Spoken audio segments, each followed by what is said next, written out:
Bom dia, pessoal. Hoje é dia 6 de dezembro. Hoje estamos comemorando o dia do neuropsicopedagogo e, em comemoração a essa data, estamos aqui fazendo uma entrevista com a neuropsicopedagoga Kelly Santos e separamos algumas perguntas para tirar nossas dúvidas com ela. Oi, eu sou a Kelly, eu sou psicóloga, sou neuropsicopedagoga e todas as minhas habilitações, especializações, são todas voltadas para a área da aprendizagem. Pode iniciar com as perguntas. Pode? Então, Kelly, pergunta número 1. Quais são as principais abordagens da neuropsicopedagogia? Então, a neuropsicopedagogia, ela não tem abordagens. Na verdade, ela tem uma interface entre a psicologia e a neuropsicologia. E ela está muito ligada à neurociência. Ela compreende o funcionamento dos processos mentais superiores. O que é isso? A gente está falando de atenção, de memória, de funções executivas, das explicações psicológicas, e instruções pedagógicas que tem como único objetivo fornecer uma estrutura de aprendizagem. É o conhecimento para atuação de uma descrição muito completa sobre a aprendizagem significativa. Legal. Pergunta número 2. O que faz um neuropsicopedagogo? Então, o neuropsicopedagogo, ele trabalha com intervenção, com as dificuldades ou as defasagens de aprendizagem. Então, uma vez que existe uma defasagem de aprendizagem, o neuropsicopedagogo ele vai entrar para avaliar, para saber como esse sujeito aprende, qual é a forma que ele aprende, qual é a melhor forma, qual é o canal de aprendizagem que ele tem, seja ele o canal de aprendizagem visual, tátil, sinestésico, auditivo.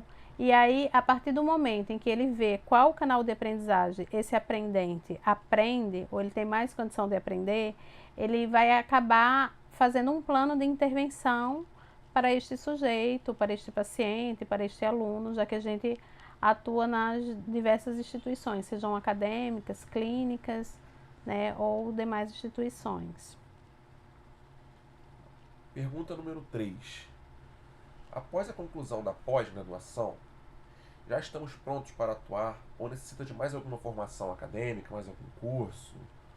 Então, a habilitação para você atender, para você atuar, você tem. Só que eu acho que a gente tem que levar isso com muito compromisso e muita seriedade. Por exemplo, o conhecimento teórico só, para mim, ele é insuficiente. Eu acho que é necessário a gente ter muita prática, a gente fazer estágio, a gente aplicar a teoria, tudo que a gente aprendeu na faculdade, na academia, na prática. Porque cada criança, ela vai aprender de um jeito.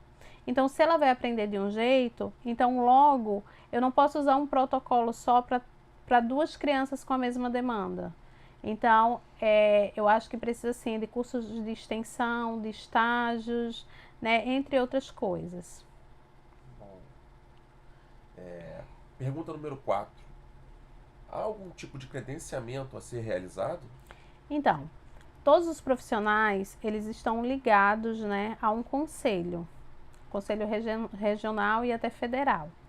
A neuropsicopedagogia, assim como a psicopedagogia, ela não tem um conselho que rege, a profissão. No entanto, a gente tem sim a sociedade, Sociedade Brasileira de Neuropsicopedagogia, que a gente tem como sigla SBNPP, que é o órgão que rege, que ajuda, que dá suporte aos neuropsicopedagogos, assim como aos psicopedagogos.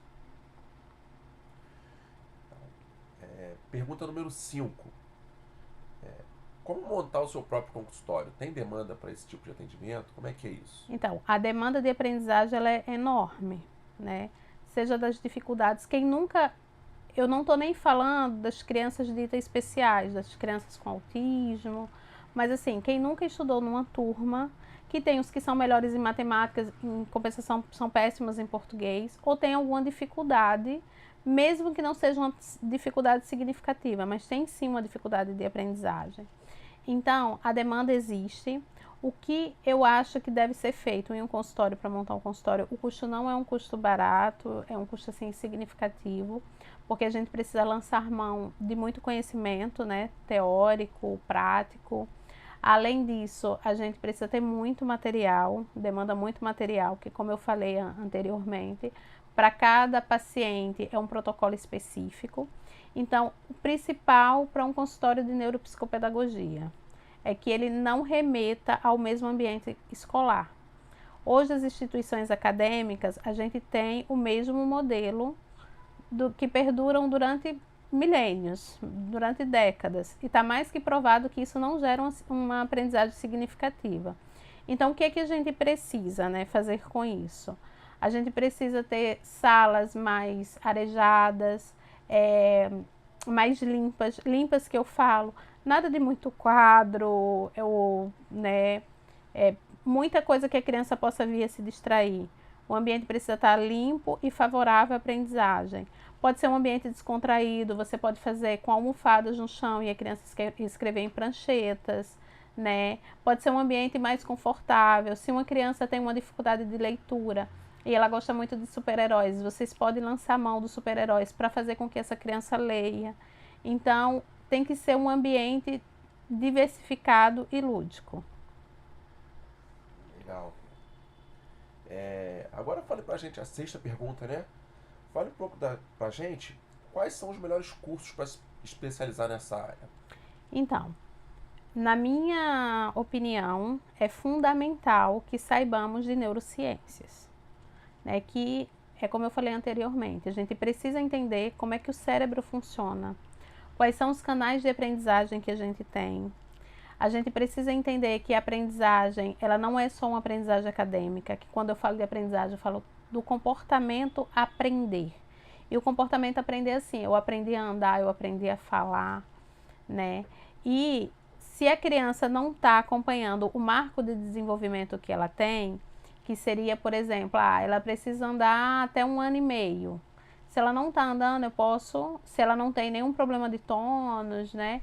Eu preciso ensinar ela a andar. Por que ela não está andando? Tem até um caso das crianças de lobos, né? Que elas foram criadas por lobos e elas andavam de 4 patas. Porque foi como ela aprendeu a andar. Se locomover, para ela, é daquela forma. Então, a criança, ela precisa ter um ambiente propício para a aprendizagem. Como é que eu me especializo? Sabendo quais são as áreas, né? Quais são as áreas das neurociências que me dão suporte para isso.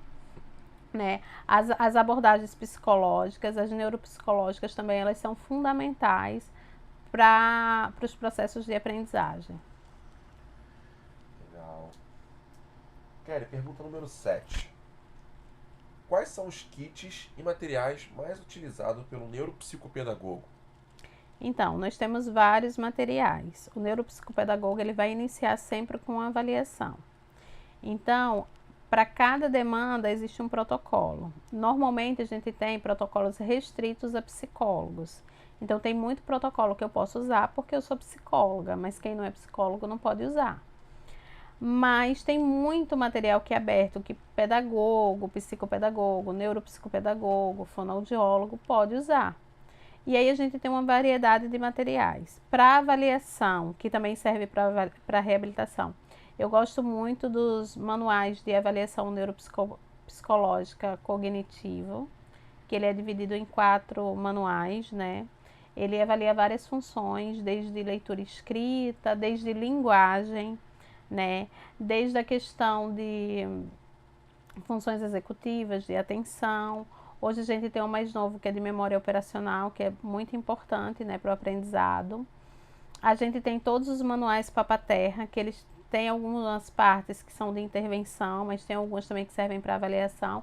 E a gente ainda pode lançar mão do que a gente chama de tarefas ecológicas. Um material de intervenção eu posso usar para avaliação.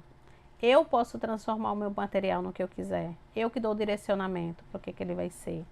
Além disso, né, para reabilitação, a gente tem os programas Pense e Cena, que também são ótimos. E muitos outros, né? Se eu tivesse que falar aqui, eu falaria um dia inteiro só falando disso. E para finalizar nossa entrevista, acho que a 8ª pergunta é: quais as dicas para se destacar nesta área?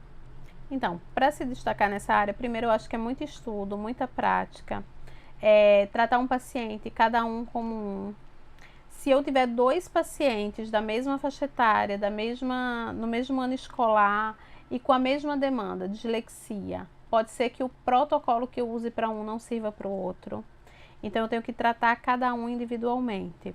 O protocolo de intervenção, ele precisa ser personalizado para cada paciente. Lembrando que cada pessoa aprende de uma forma, seja ela visual, auditiva, sinestésica. Então eu preciso acessar o canal de aprendizagem, embora eu tenha 2 pacientes da mesma faixa etária, no mesmo ano escolar, talvez até da mesma escola e com a mesma demanda. E por que eu não posso usar o mesmo protocolo?